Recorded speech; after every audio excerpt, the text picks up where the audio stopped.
Halo, jumpa lagi di channel Five and Chemistry. Video kali ini mau bahas soal-soal uji kompetensi kedua, materi koloid. Lanjutan dari video sebelumnya, uji kompetensi 1 ada di video sebelumnya ya. Ada 10 soal pilihan berganda yang mau saya bahas di video kali ini.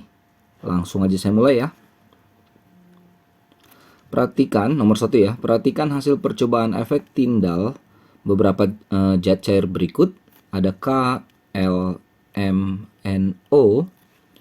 Lalu berdasarkan data tersebut, zat yang termasuk koloid ditunjukkan oleh pasangan zat yang mana saja. Sebenarnya gampang ya, kalau untuk efek Tyndall kan koloid itu terlihat ya, nyata ya, ada berkas cahaya dia. Ya. Jadi langsung aja sebenarnya kelihatan dari sini. Ya, jadi M dan O itu adalah koloid. Ya. Lagi juga dia keruh biasanya koloid itu ya. Ini tapi di sini tidak terlihat, makanya yang K salah. Jadi yang tepat adalah yang M dan O. Kalau soal pilihan berganda cari key-nya ya, kunci-kuncinya ya. Jadi biar gampang. Nomor 2, kelebihan ion-ion zat elektrolit dalam sistem koloid dapat dinetralkan dengan cara ini dialisis ya. Jadi nanti pakai yang namanya membran atau selaput ya. Membran atau selaput semi permeable. Jadi nanti ion di sini kan koloid campur ya. Misalnya ada ion-ion di dalam ini, ada koloid dan ion-ionnya. Nah, ion-ionnya itu bisa lepas, bisa keluar. Sedangkan koloidnya stay. Jadi yang kelebihan itu bisa dikeluarkan melalui membran semi permeable. Membrannya itu untuk yang kecil sekali yang bisa keluar. Koloid nggak bisa keluar. Nomor 3, putih telur merupakan contoh koloid dengan fase terdispersinya protein. Jika putih telur direbus, teksturnya akan berubah menjadi keras, ya, dinaturasi ya. Peristiwa ini sifat koloid apa gitu. Nah, ini pasti kan kalau keras itu kan telur menggumpal ya. Menggumpal itu koagulasi. Jadi yang C. Untuk nomor 4, penerapan sifat koloid dalam kehidupan sehari-hari. 1. Sinar matahari masuk melalui celah jendela rumah, pembentukan delta, penjernihan air menggunakan tawas, cuci darah, alat kotral dalam industri. Yang diminta adalah absorpsi dengan dialisis secara berturut-turut. Itu yang mana? Paling gampang mungkin orang ingat adalah dialisis. Dialisis itu cuci darah nih ya. Dialisis cuci darah ya. Jadi udah pasti jawabannya yang C. 3 itu jernihin air pakai tawas itu absorpsi ya. Delta itu koagulasi, penggumpalan. Ini kalau ada cahaya-cahaya begini dia mainnya nanti efek Tyndall. Oh, satu lagi nih, alat kotral itu elektroforesis ya. Elektroforesis. Jadi yang C ya, 3 dan 4. Nomor 5, FeO3 merupakan koloid hidrofob yang muatannya positif. Larutan yang paling baik untuk mengkoagulasikan koloid tersebut adalah, jadi koloid itu bisa gumpal kalau kita kasih elektrolit. Ya, jadi nanti positif negatif ketemu gitu. Paling bagus adalah karena ini positif, jadi kita cari yang paling negatifnya mana, yang paling negatif paling banyak di antara A, B, C, D, E. Jadi ya harus ionisasi saja. 2G plus tambah CrO4 2 min. 2 min ya. 2K plus tambah Cr2O7 2 min. 2 min juga. Pb2 plus tambah 2NO3 min. Jadi minnya ada 2 ya. 2 min juga totalnya. 3Ca2 plus tambah 2PO4 3 min. Nah, ini 3 min 2 jadi minus 6. Paling banyak nih negatifnya. Karena ini tidak terion ya. Jadi yang dadu. Jadi kalau positif cari yang paling negatif, negatif cari yang paling positif. Karena kalau positif ketemu negatif nanti saling netralkan, dia jadi koagulasi, gumpal. Nomor 6, partikel koloid itu menjadi stabil dalam medium pendispersinya karena apa? Jadi kalau ini mediumnya, dalamnya ada partikel koloid itu, kok mereka bisa stabil? Stabil itu artinya nggak gumpal, nggak lengket gitu loh. Kenapa? Ya karena dia bisa tolak menolak ya, di dalam pendispersi itu mereka saling tolak menolak antara yang sejenis kan. Jadi ya nggak nyatu gitu. Ini yang E. Itu aja ya logiknya ya.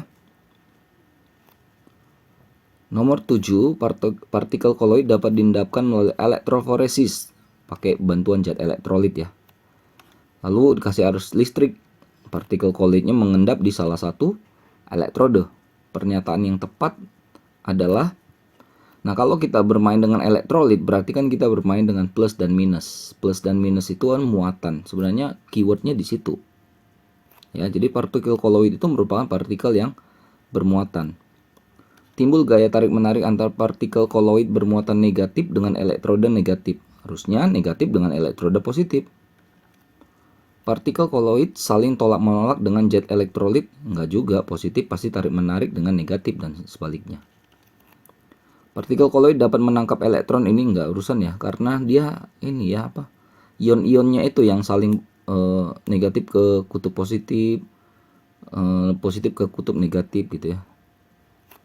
Ion-ion zat elektrolit meningkatkan muatan partikel koloid. Harusnya juga enggak ini. Tapi yang E lah pastinya. Nomor 8, perbedaan yang tepat mengenai sifat soliofob dan liofil. Kalau yang A, gerak Brown untuk liofоб ini itu lebih jelas gitu ya. Justru yang liofil itu nggak jelas. Terbalik lah gitu ya. Nah, sedangkan ini untuk yang efek Tyndall juga terbalik ya. Jadi yang liofil itu yang kurang jelas, sedangkan yang di liofób itu lebih jelas. Organik itu di liofil, sedangkan anorganik itu liofób. Jadi liofil itu fase terdispersinya bisa berikat menarik fase mediumnya ya. Jadi terdispersi menarik mediumnya. Jadi lebih lengket gitulah. Makanya kekentalannya lebih tinggi nih. Si liofil. Ya, makanya yang D. Ya karena dia bisa menarik gitu, jadi dia lebih stabil, bukan kurang stabil. Gitu ya. Contoh-contoh liofil itu kan kayak kanji gitu-gitu kan senyawa-senyawa organik ya, bukan anorganik. Protein itu juga liofil. Kalau dia liofób kan seperti kayak belerang gitu, itu kan senyawa-senyawa zat-zat anorganik. Jadi yang tepat yang dadu.